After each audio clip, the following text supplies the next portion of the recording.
we're going to look at the blood components. So we're going to ask two questions. So the first question being what is the random donor platelets? So in the random donor platelet, what is the volume? So what is the volume in this case? And in case of the cryoprecipitate, what is the temperature? So in this video, we'll find the answers to these questions and learn in detail. So to begin with the blood components. The blood components, first there is something known as the whole blood. So this is broadly it is classified into the whole blood, and whole blood upon the slow centrifugation. So centrifugation is done for the whole blood. So after the centrifugation is done for the whole blood, there is something known as the packed red blood cell. Packed red blood cell. So packed red blood cell is nothing but the PRBC. And then we also have some category that is known as the platelet rich plasma. That is nothing but the PRP. So the PRP, it contains the random donor platelets. Random donor platelets. Random donor platelet is written as RDP. Now this platelet rich plasma. The platelet rich plasma, it also has the FFP. FFP is nothing but the fresh frozen plasma. So the fresh frozen plasma, it leads to it also has a cryoprecipitate. So this is an important aspect to know. So this platelet rich plasma, so this is done. There is the high centrifugation, the high speed centrifugation. So the high speed centrifugation is done, and upon this high speed centrifugation, these things are attained. Now we'll be going on to each topic individually. So first we have the whole blood. So under whole blood, first we need to know the volume. The volume of the whole blood is 450 ml. So 450 ml is the volume of the whole blood, and then we need to know the contents. So what are the contents? The contents, it includes the RBC. So it includes the RBC, then it includes the platelets, and it also includes the plasma presence. Then we look at the clinical response and increased in. So clinical response and it's increased in. It's increase in the hemoglobin as well as the plasma volume. And then we move on to the PRBC. So what is special about the PRBC? So if we look at the PRBC, it is volume is about 300. So it is about 300 to 350 ml. So it is about 300 to the 350 ml. So what is the content of this? The content of this is nothing but the RBC. So RBC is the content of the PRBC. And the clinical response, and there is increase in hemoglobin. So if you see increase in hemoglobin by 1. So increase in hemoglobin by 1 gram per DL. And then you also have the hematocrit.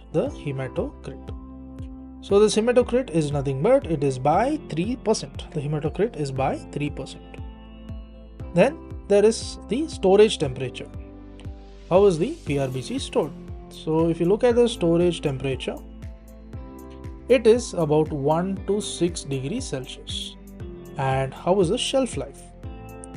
The shelf life of this is the ACD, the CPD. So this is 21 days. Next, if you see the CPD A, so this is 35 days, and it is additive. The additive is, it gives up to 42 days. Now we're looking at the RDP. So what is this RDP? The RDP is nothing but the random donor platelets. So the volume here is about 50 to 70 ml. And what does it contain? It contains platelets. It contains the platelets. And then what is the clinical response and increase in? So there is basically increase in the platelet count. So there's increase in the platelet count, and this is by 5,000. There's increase in platelet count by 5,000 to 10,000. Increase in platelet count by 5,000 to 10,000 per microliter. So what is this temperature about? This temperature is about 20 to 24 degrees. So if you see 20 to 24 degrees, and this is the storage temperature. And what is the shelf life? The shelf life is about 5 days. Next we'll move on to the single donor apheretic platelets. So what is meant by the single donor of ferritic platelets, or in short it is known as the SDPs. So this SDPs, the volume is about 200 to the 400 ml, And what does it contain? It contains the platelets. And how was it increase? The clinical response, and there is increase in the platelets. There's increase in the platelet count, and this is by 30,000. It is by 30,000 micro per microliter. And when we look at SDP, the storage temperature here is again same. It is about 20 to 24 degrees Celsius. And what is the shelf life? If you look at the shelf life, it is about 5 days. Shelf life is about 5 days. Then we move on to the FFP. So what is the FFP? It's nothing but the fresh frozen plasma. So the component, the storage will be about 200 to 250 ml. Next, what are the contents of this? So if we look at the contents, there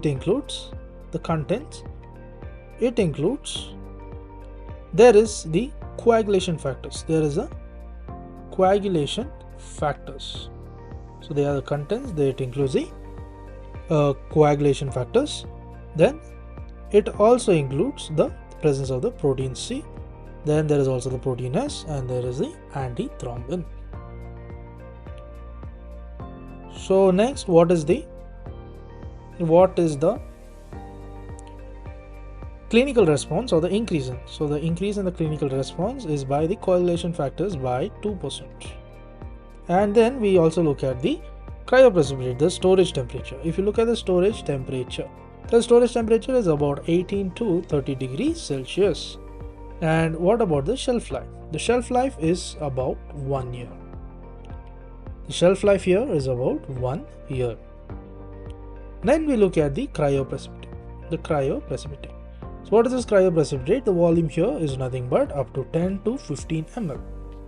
The cryoprecipitate is nothing but 10 to 15 ml.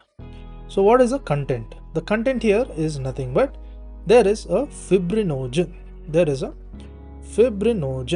And the factor 8. There's fibrinogen and the factor 8, as well as a von Willebrand factor. So these are the contents of the cryoprecipitate. So what is the clinical response and the increase in?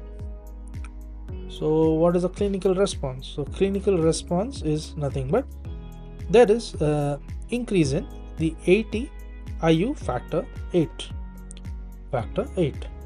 And the storage temperature here, cryoprecipitate, we need to know that the number is 30. So it is very important to know the 30 degree Celsius. And what is this shelf life? What is its shelf life? Shelf life here is nothing but it is 1 year. Now we'll go back to answering our questions. So the first question we asked was in terms of the RDP. So RDP stands for the random donor platelets. So what is its volume? So basically the 1 unit, it contains about 50 to 70 ml, whereas the whole blood it is 450. So there is a significant reduction, that is 50 to 70 ml. Then in case of the cryoprecipitate, we know that the cryoprecipitate means it is going below, but the exact number is minus 30 degree Celsius. So this was about the blood components. To learn more, please do subscribe.